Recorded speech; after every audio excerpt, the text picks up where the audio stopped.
उत्तर पूर्व, अद्भुत, रोमांचक और मनोहारी, उसकी छटा को समेटती रेडियो डायरी, जिसके पन्ने खुलते हैं हर रविवार शाम 5:30 बजे गोल्ड पर। पूर्वोत्तर डायरी। नमस्कार श्रोताओं, पूर्वोत्तर डायरी के एक ताजा अंक में आप सभी का स्वागत है। हर रविवार शाम 5:30 बजे हम पूर्वोत्तर डायरी के पन्ने आपके लिए खोलते हैं। पूर्वोत्तर राज्यों की विभिन्न गतिविधियों से आपको रूबरू करवाते हैं। खेल, संस्कृति और तमाम पहलुओं पर हमारे संवाददाताओं की रिपोर्ट्स आपको सुनवाते हैं। तो आज भी इस अंक में बहुत कुछ खास है। मैं कमल कुमार प्रजापति आप सभी श्रोताओं का आज के इस अंक में स्वागत करता हूं। पूर्वोत्तर डायरी। तो श्रोताओं, चलिए कार्यक्रम की शुरुआत करते हैं और शुरुआत में हम आपको एक विशेष रिपोर्ट सुनवाने जा रहे हैं। इस रिपोर्ट में हम चर्चा करेंगे कि किस तरह से पूर्वोत्तर राज्यों में संस्कृति और परंपरा में महिलाओं की नेतृत्वकारी भूमिका रही है। और विशेष रूप से हम सभी ने मेघालय की जनजातियों के बारे में तो सुना ही होगा, जहां पर महिलाएं सांस्कृतिक तौर पर और आर्थिक तौर पर हमेशा से ही सशक्त रही हैं। और राज्य सरकारों और केंद्र सरकार की विभिन्न वर्तमान योजनाओं से महिलाओं को और सशक्त किया जा रहा है, उन्हें आर्थिक तौर पर सहायता दी जा रही है और वे अब पूर्वोत्तर राज्यों में समाज और परिवार का संचालन कर रही हैं। तो आइए ये विशेष रिपोर्ट सुनते हैं। भारत के उत्तर पूर्वी हिस्से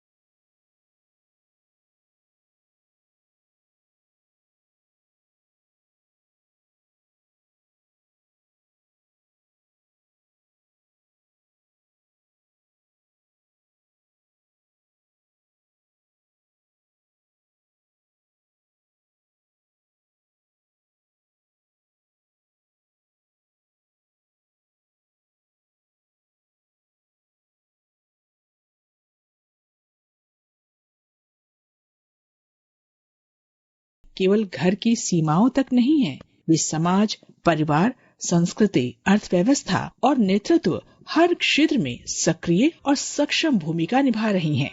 ये क्षेत्र नारी सशक्तिकरण का एक जीवंत उदाहरण प्रस्तुत करता है, जहां परंपरा और आधुनिकता के बीच महिलाएं सेतु बन चुकी हैं।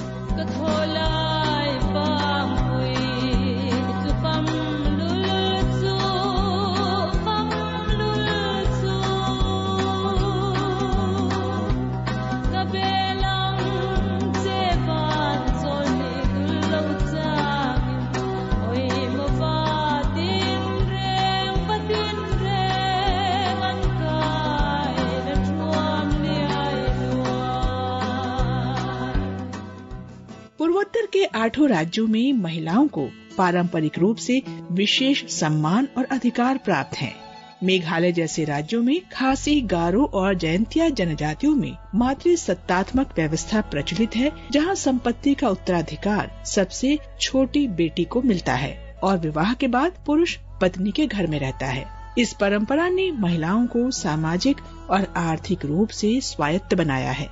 वे न केवल घर की व्यवस्था करती हैं, बल्कि व्यापार, खेती और सामाजिक निर्णयों में भी अग्रणी रहती हैं। शिलांग और इसके आसपास के बाजारों में बड़ी संख्या में दुकानों का संचालन महिलाएं करती हैं। वे उत्पाद तैयार करती हैं, बेचती हैं और अपने परिवार को आर्थिक रूप से मजबूत बनाती हैं।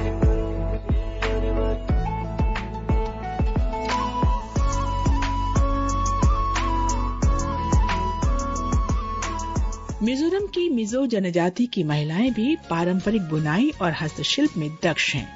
वे अपने हाथों से बने उत्पादों को बेचकर आजीविका अर्जित करती हैं और आत्मनिर्भरता का उदाहरण प्रस्तुत करती हैं।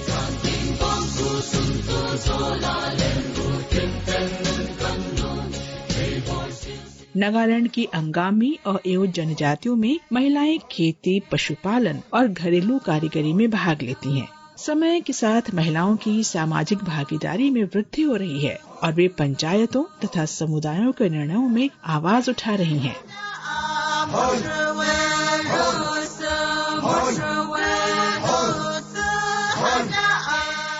त्रिपुरा की जनजातियों जैसे रिंग, चकमा और लुशाई की महिलाएं पारंपरिक बांस उत्पादों और हथकरघा सामग्री के निर्माण में पारंगत हैं। इनके बनाए उत्पादों की स्थानीय बाजार से लेकर राष्ट्रीय और अंतर्राष्ट्रीय स्तर तक पहुंच है।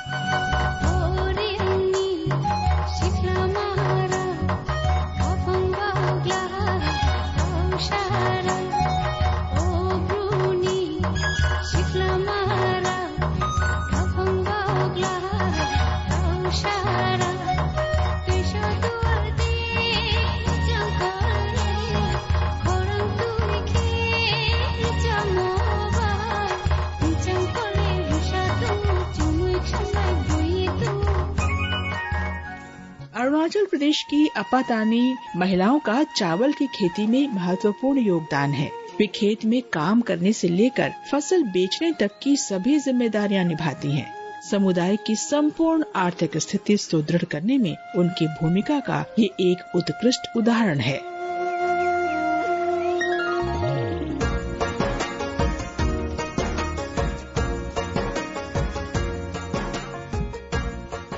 सिक्किम में महिलाएं ऑर्गेनिक खेती में आगे हैं। राज्य सरकार द्वारा चलाए जा रहे सिक्किम ऑर्गेनिक मिशन के अंतर्गत महिलाओं को विशेष प्रशिक्षण और सहायता दी जाती है, जिससे वे बाजार की मांग के अनुसार उत्पाद तैयार कर रही हैं और अपनी उपज को ब्रांड बनाकर बेच रही हैं। पूर्वोत्तर भारत की महिलाएं न केवल अर्थव्यवस्था में बल्कि संस्कृति और परंपराओं में भी केंद्र में हैं।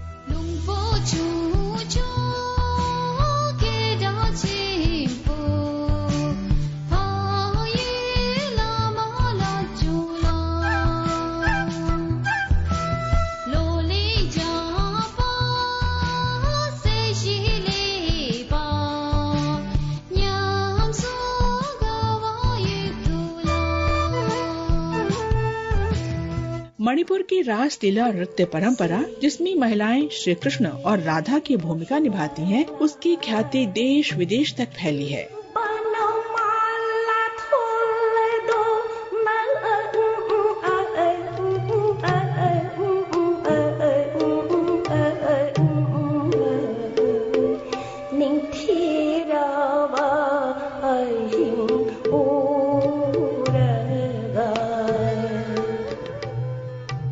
नागालैंड में हर वर्ष मनाया जाने वाला हॉर्नबिल उत्सव राज्य की विविध जनजातियों की सांस्कृतिक विरासत का जीवंत चित्रण करता है, जिसमें महिलाएं पारंपरिक वेशभूषा, गीत, संगीत और खान-पान के माध्यम से अपनी उपस्थिति दर्ज कराती हैं। ये महिलाएं त्योहारों की आयोजक भी होती हैं, कलाकार भी और संस्कृति की रक्षक भी।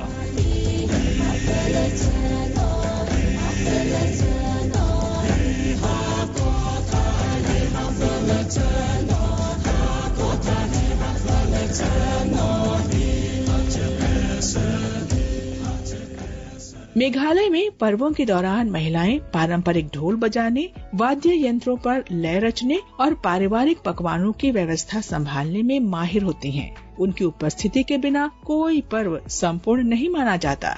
इसी तरह मिजोरम का चपचरकुट, सिक्किम का लोसुंग और अरुणाचल का सोलुंग उत्सव महिलाओं की सक्रिय भागीदारी के बिना अधूरा है। इन सांस्कृतिक पर्वों में महिलाओं की भागीदारी केवल परंपरा निर्वाह की नहीं है, बल्कि वे अब इन आयोजनों की योजनाकार, प्रबंधक और प्रस्तोता भी बन चुकी हैं। इससे उनकी नेतृत्व क्षमता का भी विकास हुआ है।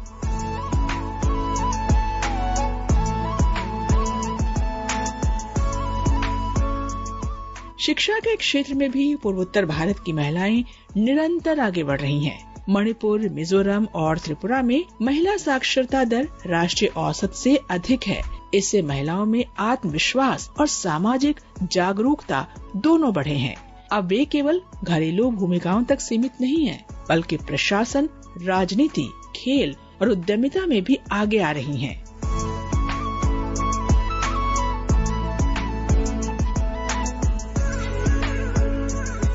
सरकार द्वारा चलाई जा रही अनेक योजनाओं ने पूर्वोत्तर की महिलाओं के जीवन में सकारात्मक परिवर्तन किया है। बेटी बचाओ बेटी पढ़ाओ, राष्ट्रीय आजीविका मिशन, महिला शक्ति केंद्र, स्टैंड अप इंडिया और सखी वन स्टॉप सेंटर जैसी योजनाओं से महिलाओं को शिक्षा, सुरक्षा, स्वास्थ्य और रोजगार के क्षेत्र में नई दिशा मिली है।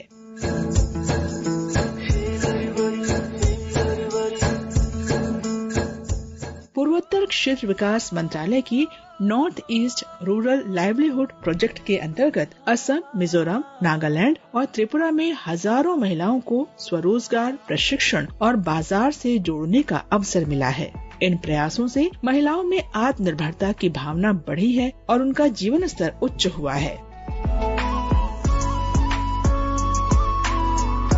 मेघालय सरकार की क्लस्टर विकास योजना और मणिपुर की स्टार्टअप योजना में महिलाओं को विशेष स्थान मिला है। वे अब उद्यमिता की ओर भी अग्रसर हो रही हैं, स्वयं की इकाइयां स्थापित कर रही हैं और अन्य महिलाओं को भी प्रेरित कर रही हैं। समाज में भी एक सकारात्मक बदलाव देखा जा रहा है। नई पीढ़ी की महिलाएं अब न केवल शिक्षा प्राप्त कर रही हैं, बल्कि तकनीकी क्षेत्रों, मीडिया, विज्ञान और प्रशासन में भी आगे बढ़ रही हैं।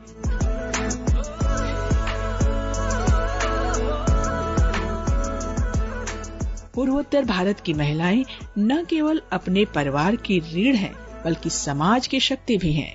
वे अपनी परंपराओं को संजोते हुए आधुनिकता को अपनाकर एक नई दिशा और पहचान रच रही हैं। इनके सशक्त और संतुलित नेतृत्व से ये क्षेत्र विकास की ओर लगातार अग्रसर है।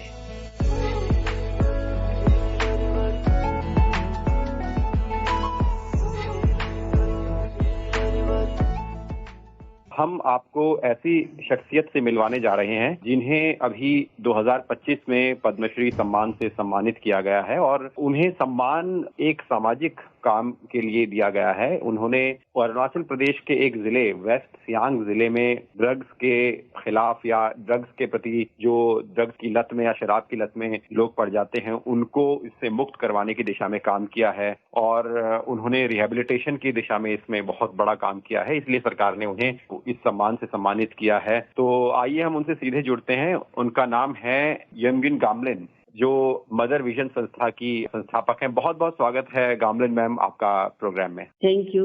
सबसे पहले अपने बारे में हमें बताएं कि आपको कैसे इंस्पिरेशन मिला, कैसे आपने सोचा कि जो ड्रग्स एडिक्टेड लोग हैं या शराब की लत में पड़ जाने वाले लोग हैं उनको मुक्त कराया जाए, खास तौर पे अरुणाचल प्रदेश जैसे इलाके में। शुरुआत में हमारा यहाँ इतना ड्रग वगैरह नहीं होता था, तो बाद में देखा तो मेरा खुद का बेटा का कैरेक्टर में चेंजेस आया, तो बाद में पता चला ये ड्रग है बोल के। तो उसमें बहुत सारा तकलीफ होता था जब ड्रग एडिक्टेड है। तो हम लोग का एक एनजीओ हमने खोला था 2013 में।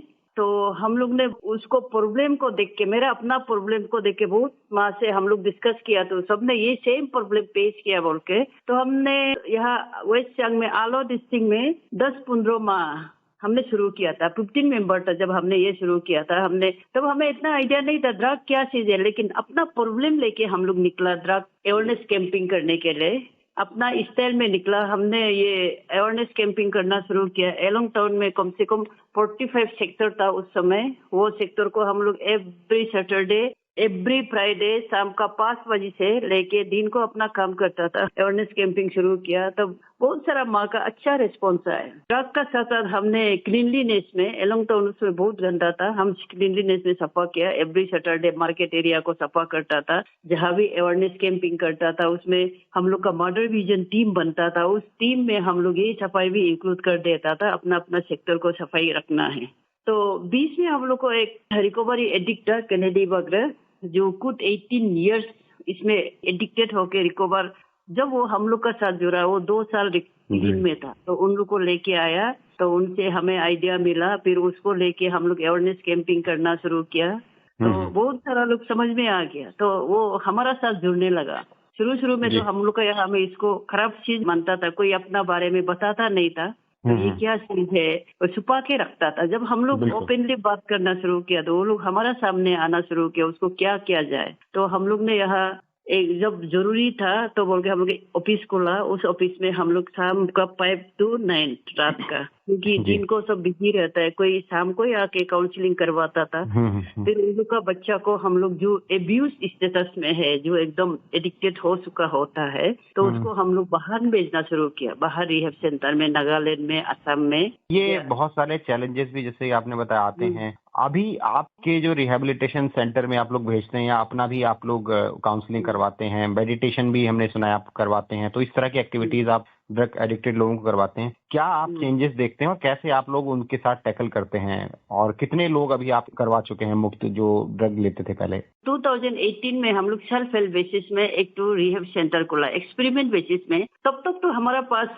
कम से कम 7 रिकवरी एडिक्ट था, जो हमने बाहर भेजा, उसको वापस आके हमने आफ्टर केयर किया ऑफिस में, तो वो लोग क्लीन होके 2-3 दिन साल हो गया था, तो उन लोग को लेके हम लोग खोला। अभी तक तो हम लोग का सेंटर से हम लोग 700 एवोव तो हम लोग ट्रीटमेंट कर चुका है। अच्छा, 2018 से। अच्छा, अभी तो जैसे अरुणाचल प्रदेश का ये वेस्ट सियांग डिस्ट्रिक्ट है, इसमें ही आपने काम करने का शुरुआत किया है, तो आगे आपको लगता है कि आप अपने इस रिहैब सेंटर्स को या और काम को आगे भी डिस्ट्रिक्ट्स में बढ़ाएंगे या इसी तक रखेंगे, जिससे कि ज्यादा से ज्यादा लोगों को इसका फायदा मिल सके?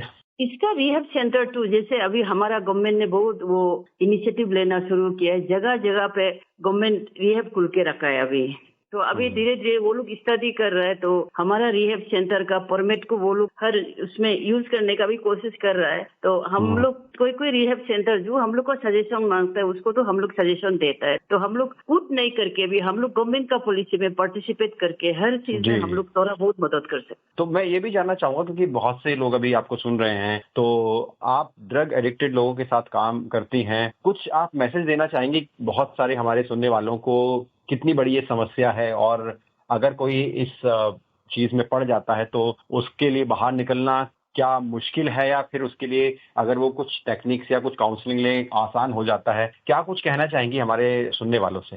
सुनने वालों से तो मैं यही कहना है, ये हम लोग एक बार ड्रग एडिक्टेड होने के बाद बच्चा को एक दुश्मन का नजर से दिखता है, लेकिन हम लोग तो यही बोलता है बच्चा को थोड़ा प्यार से हैंडल करे, और उसमें एक बार पस गया तो वो पसते रहे, ये बात नहीं, बाहर आने का चांसेस है। मेरा इधर का भी अभी रिकवर क्लब में हम 40 बच्चा, अभी तो कोई 3 साल, 4 साल, 5 साल को भी, 2 साल को भी, 1 साल है रिकवर क्लब ना, वो हो सकता है, तो बाकी भी आ सकता है। और आजकल ये भी हो गया कि गवर्नमेंट ने OST सेंटर एक तो खुल दिया हर मेडिकल में ना, OST ओपियम सब्स्टिट्यूट थेरेपी बोल के, वो भी वही है, लीगल वाला है, जो हम लोग वो बच्चा लोग खरीद के लेता है, इलीगल है, ये तो उसका एक लीगल फॉर्म है, वो लोग लेता है, वो तो उसको खरीदना पड़ता है, उसका टाइमिंग 8 आवर्स होता है, जबकि यहाँ का टाइमिंग 24 to 35 आवर्स का होता है ना। माँ बाप लोग से मेरा ये सजेशन है कि अब ज्यादा दुख मत है, लेकिन उसको अपना बच्चा को एक बीमारी ही डिक्लेयर कर दिया, एडिक्शन इज ए डिजीज बोल के सब तो डिक्लेयर कर दिया ना, उसको बीमारी का रूप में दिख के उसको ट्रीटमेंट कराइए।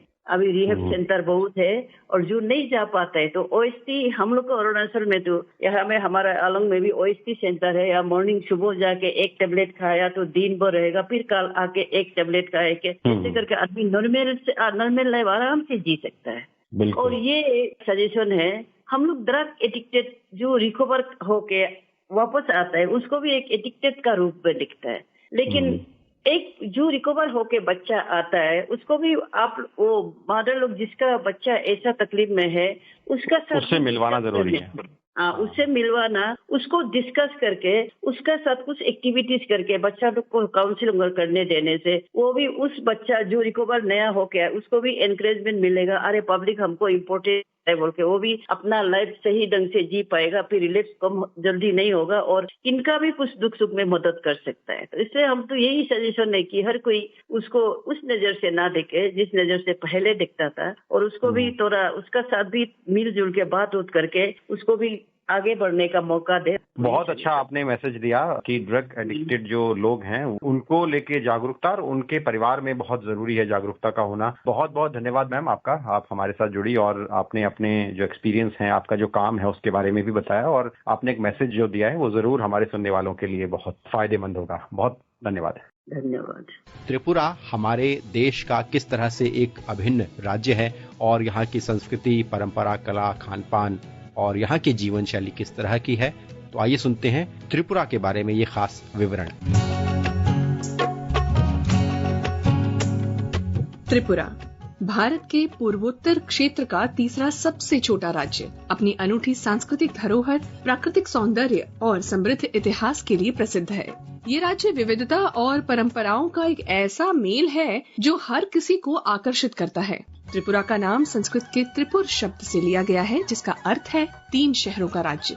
ये राज्य कभी त्रिपुरी राजवंश का हिस्सा था, जिन्होंने लगभग 500 वर्षों तक यहाँ शासन किया। सन 1949 में त्रिपुरा भारत का हिस्सा बना और तब से ये अपनी विशिष्ट पहचान बनाए हुए है।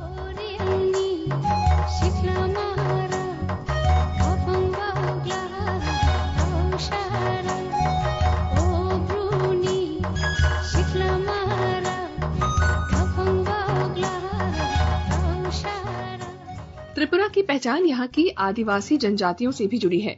यहाँ कुल 19 आदिवासी जनजातियाँ निवास करती हैं, जिनमें त्रिपुरी, रियांग, जामतिया और चकमा प्रमुख है। प्रत्येक जनजाति की अपनी भाषा, परंपरा, पोशाक और जीवन शैली है, जो राज्य को एक सांस्कृतिक रंगमंच बनाती है। इन जनजातियों के त्योहार, नृत्य और संगीत त्रिपुरा की संस्कृति का अभिन्न अंग है। त्रिपुरा की कला और हस्तशिल्प भारत भर में अपनी अनूठी शैली और सुंदरता के लिए प्रसिद्ध है। बांस और बेत से बने उत्पाद जैसे टोकरियां, फर्नीचर और सजावट का सामान त्रिपुरा की शिल्प कला की अनमोल धरोहर है। यहाँ के कारीगर अपनी कला में माहिर हैं और हर वस्तु को हाथ से बनाते हैं, जो इसे खास बनाता है। त्रिपुरा का हथकरघा उद्योग भी बहुत महत्वपूर्ण है। यहाँ की रेशमी और सूती साड़ियाँ, खासकर रिसा और रिगनाई, न केवल स्थानीय बल्कि अंतर्राष्ट्रीय बाजारों में भी लोकप्रिय है। त्रिपुरा के लोक संगीत और नृत्य यहाँ की आत्मा है। यहाँ का होजागिरी नृत्य रियांग जनजाति की महिलाओं द्वारा किया जाता है, जिसमें वे मिट्टी के बर्तन और दिए लेकर अद्भुत संतुलन बनाते हुए नृत्य करती हैं। ये नृत्य फसल कटाई के बाद खुशी और उत्सव के अवसर पर किया जाता है। गौरिया नृत्य भी त्रिपुरा का एक प्रसिद्ध लोक नृत्य है, जिसे भगवान शिव और माँ पार्वती की आराधना के दौरान प्रस्तुत किया जाता है। इन नृत्यों में दिखने वाली ऊर्जा और जीवंतता त्रिपुरा की संस्कृति का प्रतिबिंब है। त्रिपुरा का ऐतिहासिक महत्व इसकी वास्तुकला और स्मारकों में भी झलकता है। उज्जयंत महल, जो अगरतला में स्थित है, त्रिपुरा के राजाओं का शाही निवास था। इस महल की वास्तुकला, बगीचे और भव्यता इसे त्रिपुरा का एक महत्वपूर्ण पर्यटन स्थल बनाते हैं। नीर महल, जो रुद्रसागर झील के बीच में स्थित है, राज्य का एकमात्र महल है। ये महल त्रिपुरा के शाही वैभव और संस्कृति की झलक देता है। त्रिपुरा का प्राकृतिक सौंदर्य इसे स्वर्ग के समान बना देता है। यहाँ के घने जंगल, पहाड़ियाँ और झरने प्रकृति प्रेमियों के लिए एक आदर्श स्थान है। सिपाही जला वन्यजीव अभयारण्य और रोवा वन्यजीव अभयारण्य जैसे स्थान पर्यटकों को अपनी ओर आकर्षित करते हैं। इन अभयारण्यों में पक्षियों और जानवरों की दुर्लभ प्रजातियां देखी जा सकती हैं। इसके अलावा उनाकोटी एक रहस्यमय स्थल है, जहां पहाड़ियों पर विशाल शिव मूर्तियां और शिलालेख हैं। इनका ऐतिहासिक और धार्मिक महत्व है और ये स्थान श्रद्धालुओं और पर्यटकों दोनों के लिए खास है। त्रिपुरा के खान पान में भी इसकी सांस्कृतिक विविधता का प्रभाव साफ दिखाई देता है। यहाँ का मोस्टिंग सेबा, जो टमाटर की चटनी है, बेहद लोकप्रिय है। इसके अलावा बांस के अंकुर की करी और बांगुई चावल त्रिपुरा के पारंपरिक व्यंजन हैं। रियांग जनजाति की पोर्क डिशेस और फिश स्टू भी यहाँ के प्रमुख व्यंजनों में शामिल हैं। यहाँ के खाने में ताजगी और स्थानीय मसालों का खास स्वाद होता है, जो हर किसी को पसंद भी आता है। त्रिपुरा के त्योहार और मेले यहाँ की सांस्कृतिक धरोहर को और भी समृद्ध बनाते हैं। खार्ची पूजा, जो 14 देवताओं की पूजा के लिए प्रसिद्ध है, राज्य का सबसे बड़ा त्योहार है। ये त्योहार पूरे राज्य में बड़े धूमधाम से मनाया जाता है। गरिया पूजा, जो आदिवासी जनजातियों के फसल कटाई से जुड़ा त्योहार है, ये भी बहुत महत्वपूर्ण है। दुर्गा पूजा, गंगा सप्तमी और कई अन्य धार्मिक और सांस्कृतिक आयोजन त्रिपुरा की विविधता और एकता को दर्शाते हैं। त्रिपुरा आज के समय में विकास के पथ पर तेजी से आगे बढ़ रहा है। अगरतला राज्य की राजधानी अब स्मार्ट सिटी के रूप में विकसित हो रही है। शिक्षा, स्वास्थ्य और बुनियादी ढांचे के क्षेत्र में राज्य ने उल्लेखनीय प्रगति की है। त्रिपुरा एक ऐसा राज्य है जहां प्रकृति, संस्कृति, इतिहास और परंपरा का अद्भुत मेल है। यह छोटा सा राज्य अपनी अनोखी पहचान और विविधता के लिए जाना जाता है। अगर आपको कभी मौका मिले तो त्रिपुरा जरूर आएं और इसकी खूबसूरती और संस्कृति को करीब से महसूस करें। ये राज्य न केवल भारत की सांस्कृतिक धरोहर का हिस्सा है, बल्कि ये हर उस व्यक्ति को अपनी ओर खींचता है जो इसे जानने और देखने की चाहत रखता है। पूर्वोत्तर डायरी के लिए मैं प्राची प्रिया। महाबाहु ब्रह्मपुत्र महामिलनर तीर्थ, कत युग धरि आहिसे प्रकाशी समन्वयर अर्थ। महाबाहु ब्रह्मपुत्र महामिलनर तीर्थ, कत युग धरि आहिसे प्रकाशी समन्वयर अर्थ। महाबाहु ब्रह्मपुत्र। श्रोताओं, उम्मीद है आज का अंक आपको पसंद आया होगा। अपनी प्रतिक्रियाएं हम तक लगातार पहुंचाते रहिए। हमारी ईमेल आईडी आप नोट कर सकते हैं। ईमेल आईडी है airnsdtalks@gmail.com और हमारा व्हाट्सएप नंबर है 9289094044। कान्न कुबजरे परा बार भूया आहिसिले, केई बंशते शंकर देव इयाते जन्मिले। हर सप्ताह हम आपसे इसी तरह से मिलते रहेंगे। पूर्वोत्तर डायरी के इस कार्यक्रम के माध्यम से पूर्वोत्तर राज्यों की गतिविधियों से आपको अवगत करवाते रहेंगे। आप भी अपने सुझाव और प्रतिक्रियाओं के साथ हमसे जुड़े रहिए और अगले सप्ताह आपसे फिर मुलाकात होगी शाम 5:30 बजे रविवार को। मुझे यानी कमल कुमार प्रजापति को इजाजत दीजिए। नमस्कार। मरुर देखरे आजान फकीरे मधुर जिकिर रसिले, दिल्लीर दिलोआरे आही हस्ती पुथी आँकिले, पंचा नदीर तेग बाहादुरे धर्मर सेतु गढ़िले, समन्वयर देखुआले कत प्रकाशत स्फूर्त। महाबाहु ब्रह्मपुत्र। आलेख व संकलन कमल कुमार प्रजापति। प्रस्तुति सहायक दानिश जैदी।